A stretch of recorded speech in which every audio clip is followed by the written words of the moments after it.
하나님을 믿는 쥐가 있었습니다. 그에게 아주 이쁜 딸이 있었는데요. 아빠가 쥐로서 살면서 참 볼품없는 그런 연약함들을 많이 느껴서 딸이 결혼할 때는 정말 든든한 신랑을 소개시켜 주고 싶었습니다. 그래서 그가 하나님께 간절히 기도했죠. 아빠지가 살펴보니까 태양이 세상에서 가장 든든한 것 같았습니다. 그래서 태양을 찾아갔죠. 나의 딸과 결혼해 달라고. 그랬더니 태양은 아빠 쥐가 자기를 찾아온 이유를 알게 되고 나서 이렇게 말했답니다. 제가 세상에서 제일 강한 자가 아닙니다. 저보다 더 강한 자가 있는데 아시다시피 그것은 구름입니다. 아빠 쥐가 듣기에 일리 있는 이야기였습니다. 그래서 태양을 뒤로 하고 아빠 쥐는 구름을 찾아갔답니다. 그리고 구름에게도 똑같은 이야기를 했습니다. 그랬더니 똑같은 대답이 나왔습니다. 자신이 세상에서 가장 강한 자가 아니라는 거죠. 바람이 가장 강하다는 겁니다. 바람을 찾아가시라고. 아빠 쥐는 다시 바람을 찾아갔습니다. 그랬더니 바람도 비슷한 이야기를 했습니다.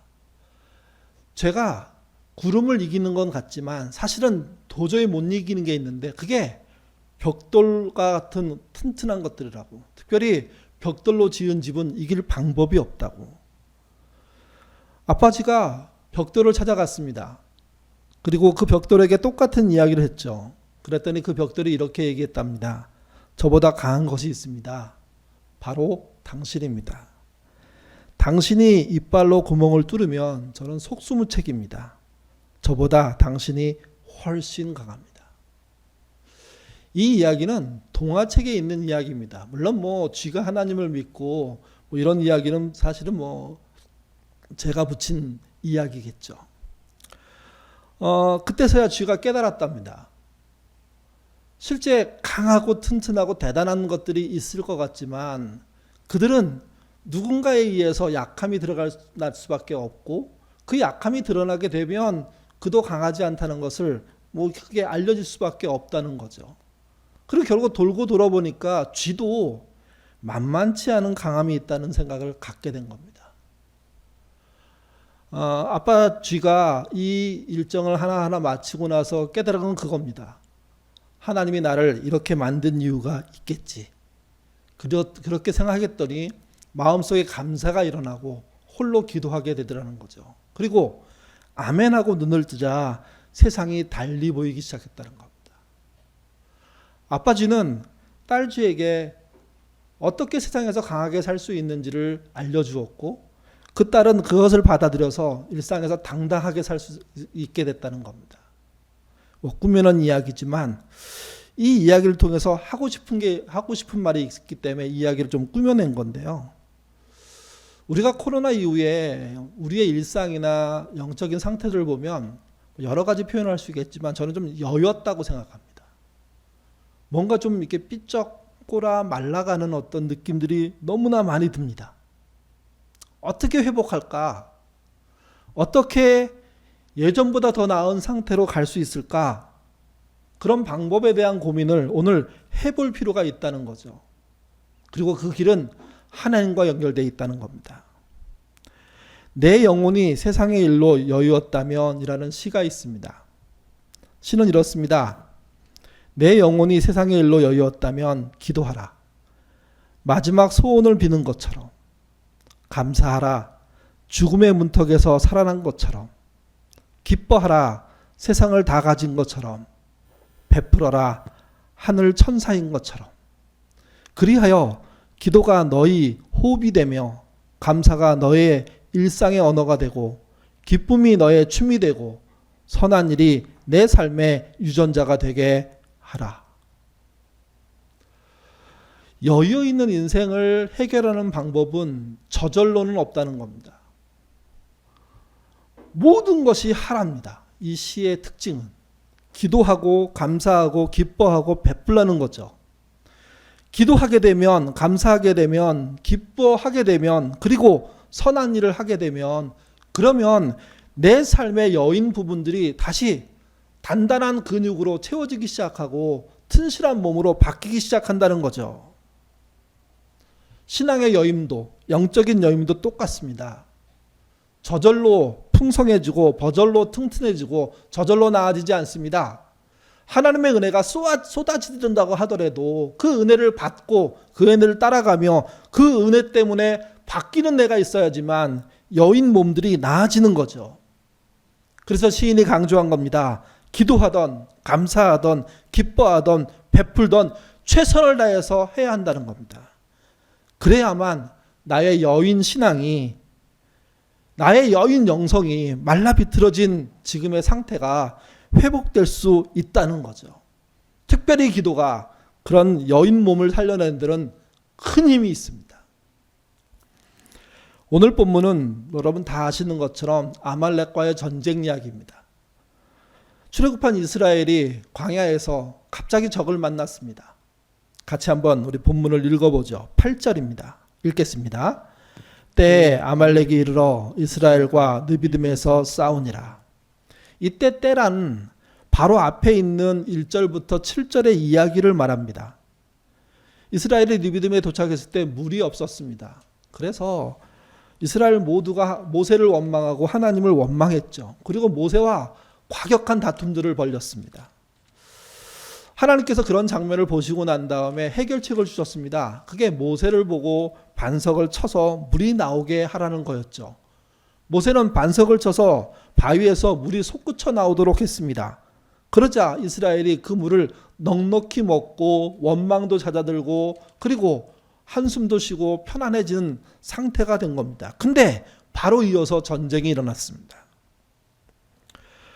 아말렉 족속이 쳐들어온 겁니다. 사실 당시에 이스라엘의 입장에서는 군대라는 조직도 없는 상태고 무기라는 것도 형편없을 때인데 적과 싸운다? 이거 굉장히 힘든 일입니다. 우왕좌왕할 수밖에 없습니다. 근데 아말렉이 쳐들어왔을 때 모세의 태도는 반석에서 물이 안 나올 때하고는 완전히 다릅니다. 같이 보시죠. 9절입니다. 읽겠습니다. 모세가 여호수아에게 이르되 우리를 위하여 사람을 택하여 나아가서 아말렉과 싸우라. 내일 내가 하나님의 지팡이를 손에 잡고 산꼭대기에 서리라. 모세는 명확하게 지도자의 역할을 합니다. 전쟁에서 지도자란 명령을 내려야 되는 것이고 그 명령 때문에 지기도 하고 이기도 할 수 있는 거죠. 모세가 생각해놓은 방법이 이게 하나님이 직접 알려주셨는지 성경엔 기록이 없습니다. 근데 흐름상 보게 되면 물을 주신 하나님께서 전쟁에 이기는 방법 또한 주시지 않았을까 그렇게 생각할 수 있습니다. 하나님은 늘 모세와 동행해 줬고 모세의 문제, 이스라엘의 문제를 해결해 주신 분이기 때문에 그렇습니다. 아말렉이 쳐들어오자 전혀 당황했다는 기록이 성경에 없습니다. 모세는 즉각 움직입니다. 자신의 부하격이고 조수격인 여호수아에게 사람을 이끌어서 아말렉과 나와 싸우라고 얘기합니다. 그리고 자신은 내일 하나님의 지팡이를 본인이 들고 다니는 지팡이죠. 그걸 들고 산꼭대기에 올라가서 서겠다는 겁니다. 모세가 하는 일은 하루 늦게 벌어지고요. 여호수아가 하는 일은 하루 일찍 벌어집니다. 시간 차이가 있습니다. 근데 그 하루 늦게 벌어지는 일이 여호수아가 나가서 싸울 수 있는 동력인 것처럼 얘기하고 있는 겁니다. 배경인 것처럼 얘기하고 있는 겁니다. 결과는 분명 내일 올 겁니다. 근데 모세는 명확하게 알고 있었고 이 명령을 내리고 움직이기 시작하는 거죠. 그리고 모세도 산 위로 올라갑니다. 11절에서 13절 읽겠습니다. 모세가 손을 들면 이스라엘이 이기고 손을 내리면 아말렉이 이기더니 모세의 팔이 피곤함에 그들이 돌을 가져다가 모세의 아래 놓아 그로 위에 앉게 하고 아론과 훌이 하나는 이 편에서 하나는 저 편에서 모세의 손을 붙들어 올렸더니 그 손이 해가 지도록 내려오지 아니한지라. 여호수아가 칼날로 아말렉과 그 백성들을 쳐서 파하니라. 결국 전쟁에서 이겼다는 겁니다. 근데 이 전쟁은 세상의 기준으로 봤을 때 그 기준과 너무 다른 방식으로 전개되고 있습니다. 전쟁의 승패가 아말렉보다 우수하게 싸워서 이겼다는 뜻이 아닙니다. 여호수아의 군대가 화려한 능력을 발휘해서 정말 굉장한 괴물 같은 힘을 발휘해서 무기의 차이가 남에도 불구하고 극복해냈다는 표현이 아닙니다. 이 전쟁의 승패는 모세의 양손에 달려있다고 얘기하고 있습니다. 이유는 간단합니다. 하나님이 그렇게 하셨기 때문입니다. 우리가 성경을 읽을 때 상식적으로 납득이 되지 않는 장면들이 등장하게 되죠. 그 상식적으로 납득하지 못할 만한 사건들의 내용들을 이렇게 읽을 때 우리가 놓치지 말아야 될 것은 그것의 대부분은, 전부는 아닙니다. 왜? 사람이 뭔가 하는 것도 있기 때문에. 근데 대부분은 하나님의 능력과 권능으로 벌어지는 일들이라는 겁니다. 이스라엘이 물이 없었을 때, 원망하고 하나님께 대들 때 그 물을 먹게 된 것도 하나님의 능력이었고, 아말렉과 전쟁을 할 때도 여호수아의 힘과 모세의 지도력이 아니라 하나님을 향한 모세의 양손, 기도하는 그것이 그 전쟁을 이길 수 있는 능력과 힘이 됐다는 거죠. 그래서 이 전쟁은 상식을 뒤엎습니다. 신앙인을 얘기할 때 상식 아래에서 사는 사람이라고 얘기하지 않고 상식 위에서 산다는 얘기죠. 그렇다고 해서 그 상식을 무시한다는 말은 절대로 아닙니다. 상식도 하나님의 일반 계시로 주어진 것이기 때문에 하나님의 진리 안에, 정의 안에, 평등 안에, 평화 안에 있다면 충분히 존중돼야 되고 지키는 게 하나님의 뜻입니다. 근데 그걸 넘어설 때가 하나님의 은혜 안에는 있다는 거죠. 신앙인들 안에는 그런 경험들이 있다는 겁니다.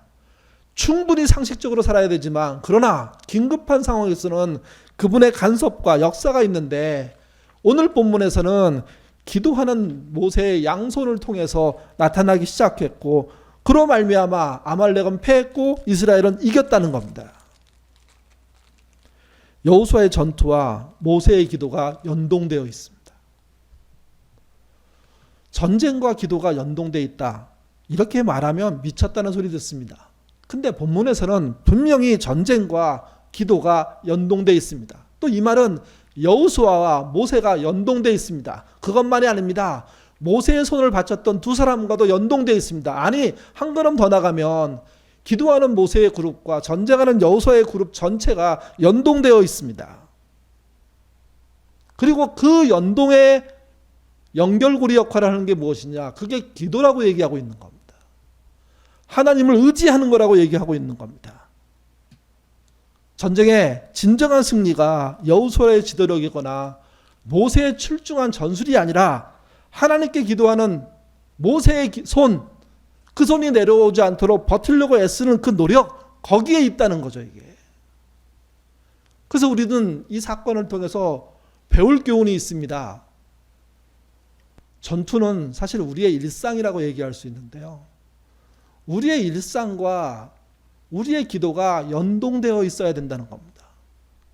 그래야만 우리가 세상을 바르게 볼 수 있고, 세상 속에 역사하시는 하나님의 손길을 볼 수가 있고, 상식을 넘어서는 사건들 앞에서 믿음 있게 행동할 수 있는 이유들이 생기는 거죠. 근데 문제는 이겁니다. 코로나로 인해서 이런 연동이 깨진 사람이 한둘이 아니라는 겁니다. 자기의 영적인 삶들이 메말라 있고 여유 있는 사람들이 한둘이 아니라는 겁니다. 그런데도 불구하고 기도하지 못합니다. 다시 일어서지 못합니다. 이유는 간단하죠. 모세처럼 손을 들고 기도할 수 있는 그런 사람이 아니었기 때문이라는 겁니다.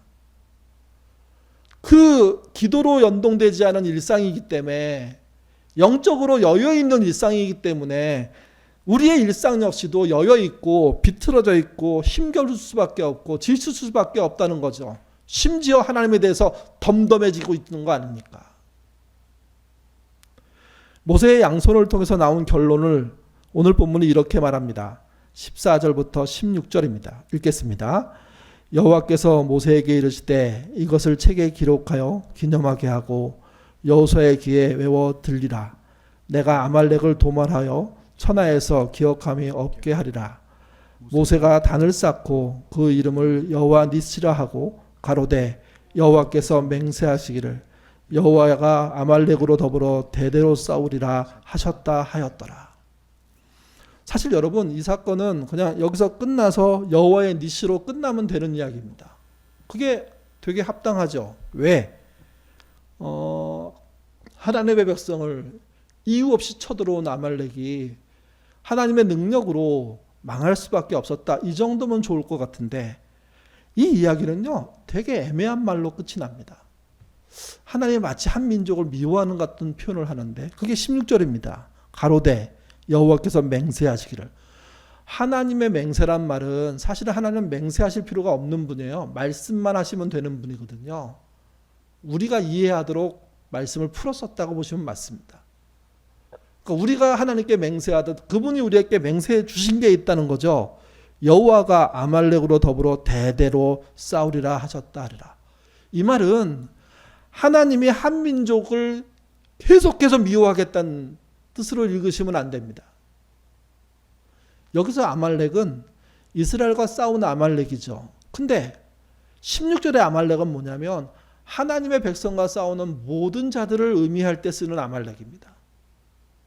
하나님이 하나님을 따라가고 있는 백성들과 이유 없이 싸움을 걸고 행패를 부리는 자들을 가만히 두지 않겠다고 말씀하신 거로 보면 괜찮습니다. 이건 분명하게 또 하나 해야 될 게 있습니다. 요즘 대면 예배 하지 말라고 하니까 순교의 정신으로 대면 예배 하겠다고 교회 식구들을 불러내서 예배당에 앉혀놓고 그 안에 보니까 어른들 못지않게 어린 아이들 잔뜩 나와서 있는 모습들을 제가 봤는데요. 그 모습 볼 때 너무 안타까운 게 이거예요. 내가 하나님을 믿고 내가 하는 모든 행동이 옳다는 거죠. 여러분, 우리가 하나님을 믿어도 하나님 믿는 사람들의 모든 행동이 옳은 건 아닙니다. 더군다나 대면을 하게 돼서 감염이 되면 큰 문제가 생기는 세상인데 그때 정부가 안전하게 살 수 있는 방법을 열기 위해서 대면하지 마시라고 권면하는 걸 깨고 나오는 건 그건 사실은 여기 말하는 아말렉과 하나님이 싸우신다는 얘기라고 연결시킬 수는 없는 거죠. 이게. 이때는 하나님의 백성이라고 있는 신자라고 얘기하는 교회에 모인 사람들이 오히려 아말렉이 될 수도 있습니다. 그래서 잊지 않아야 됩니다. 우리가 공평과 정의와 세상을 위한 삶을 사는 중에 그렇게 애쓰고 노력함에도 불구하고 우리를 깎아내리고 우리를 공격하고 우리를 넘어뜨리는 자가 있다면 하나님이 싸우시겠다는 뜻이죠.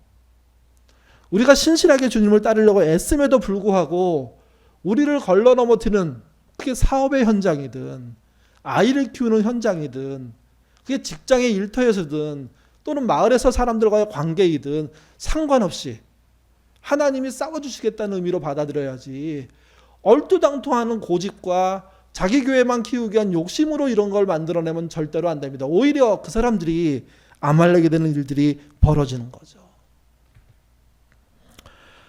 하나님은 당신의 백성의 신실한 삶들을 방해하는 자들과 싸우십니다.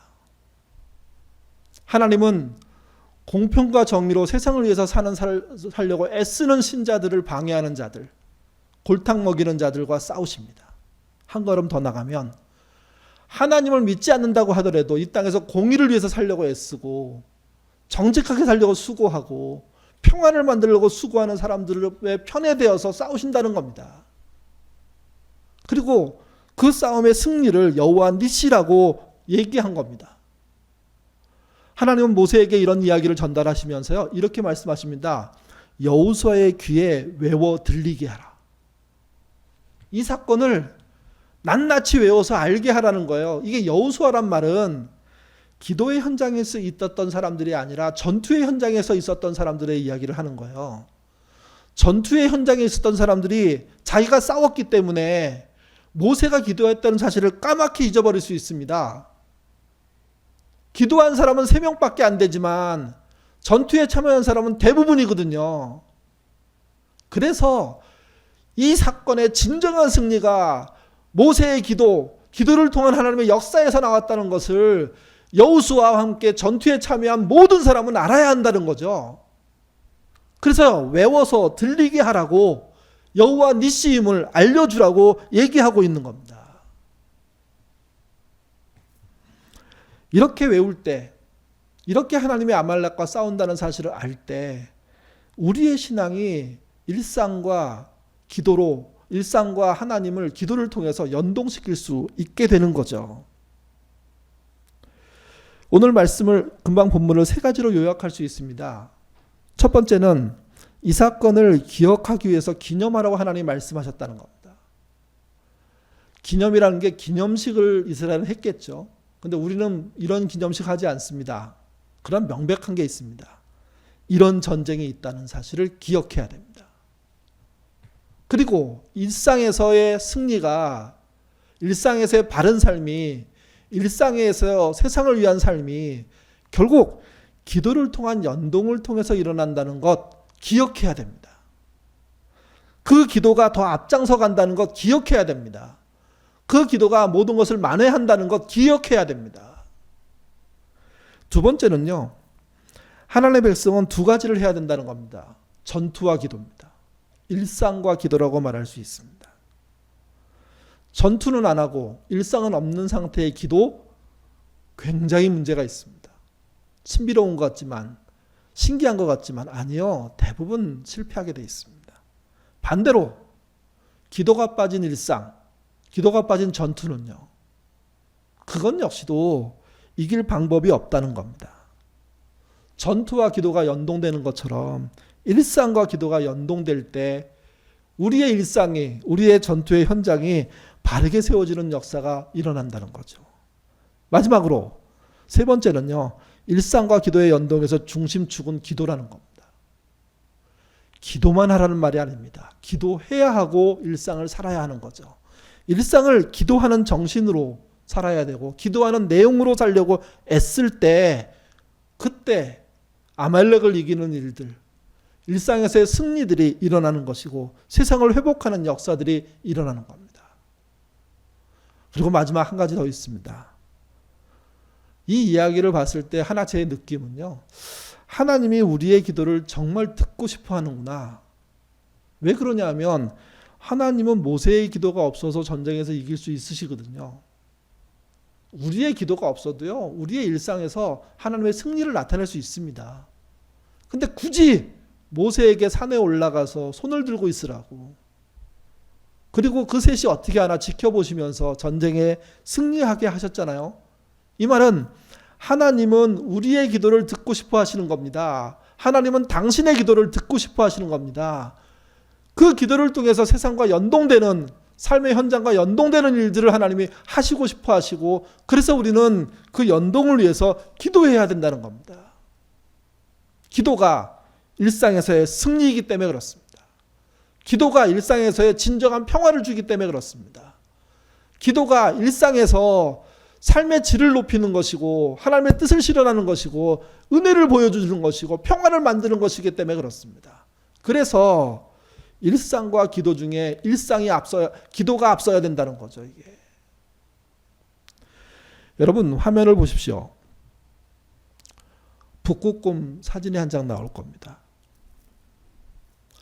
사진을 좀 자세하게 한번 보십시오. 어떻게 생겼나요? 정상적인 곰은 아닌 것 같습니다.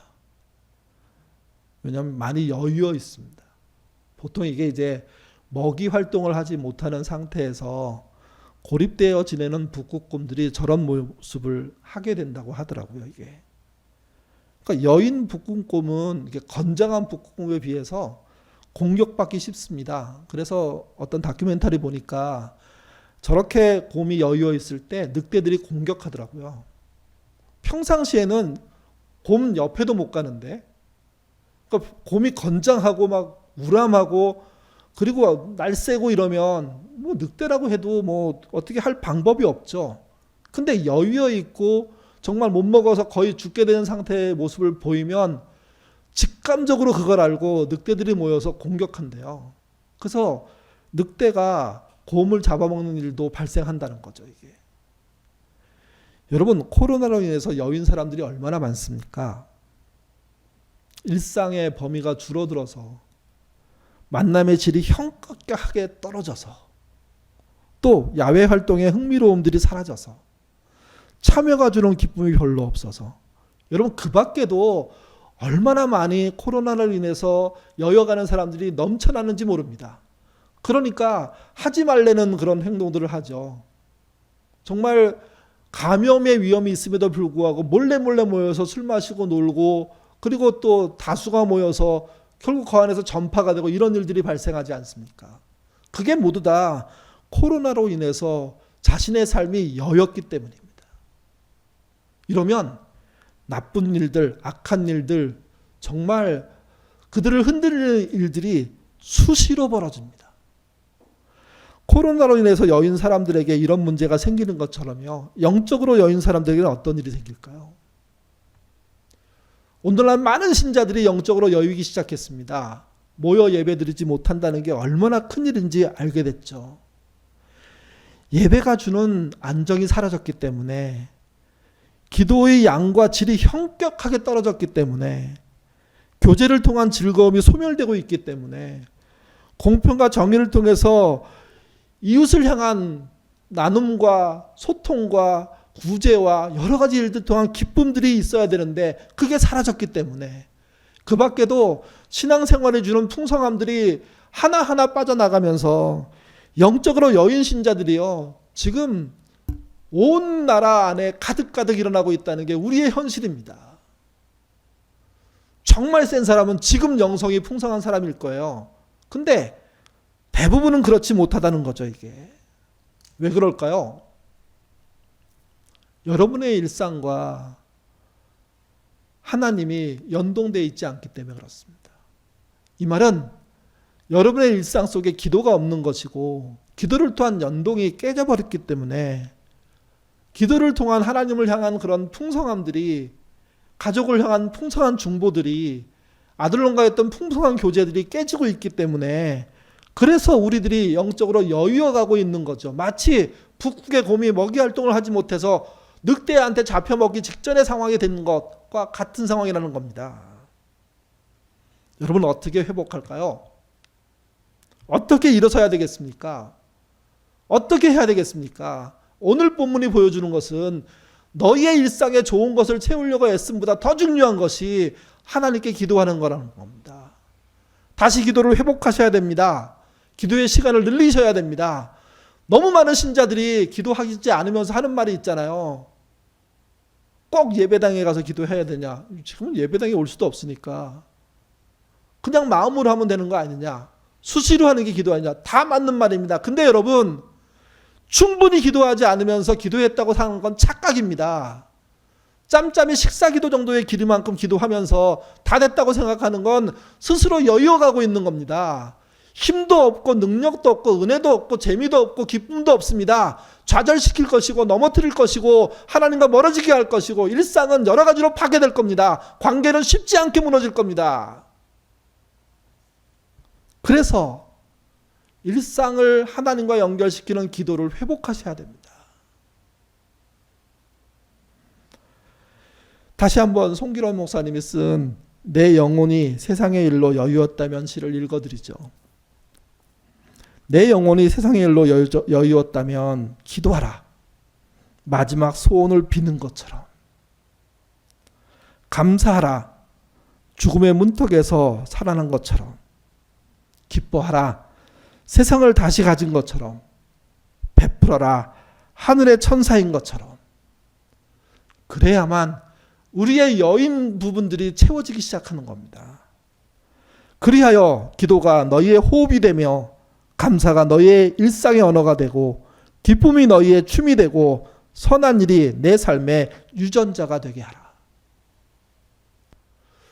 이 일 중에 저절로 되는 일은 하나도 없습니다. 내가 해야 내 것이 되고, 내가 더 간절하게 해야 그 간절한 결과들이 일상 속에 일어나게 되는 겁니다. 그래서 여러분, 2021년도 첫 번째 금요기도에 부탁드립니다. 여러분의 일상을 기도를 통해서 하나님과 연동시키십시오. 그래야 여러분의 여여있는 영적인 상태들이 회복되고, 그 여여있는 영적인 상태들이 회복돼야지 일상도 회복됩니다. 우리는 지금 기도할 때고 기도해야만 살아갈 수 있습니다. 그렇지 못하다면 우리는 더 무너질 수밖에 없고 늑대에게 잡히게 되는 일들이 벌어질 수밖에 없는 거죠. 금요일마다 또 매일마다 기도하십시오. 하루를 책임지는 기도를 모세가 손을 들듯 여러분이 손을 들고 기도하시고 그 기도를 통해서 여러분의 삶의 여유 부분들이 튼실하게 채워지고 튼튼해지고 건강해지는 그런 역사 있으시기를 주님의 이름으로 축원합니다. 기도하겠습니다. 하나님, 우리의 영혼이 여유어 있습니다. 영혼만이 아니라 우리의 삶 자체가 삐쩍 말라 있습니다. 마치 북극의 곰이 말라 비틀어진 것처럼 죽음 앞에 쓴 것처럼 그런 상태입니다. 주님, 우리가 다시 회복할 수 있도록 기도하게 하시고 기도할 때 회복된다는 사실을 놓치지 않는 우리 모두가 되도록 주님 도와주시옵소서. 우리가 일상과 그리고 하나님을 기도를 통해서 연동시키는 신자 되기를 원하오며 예수님 이름으로 기도드립니다. 아멘.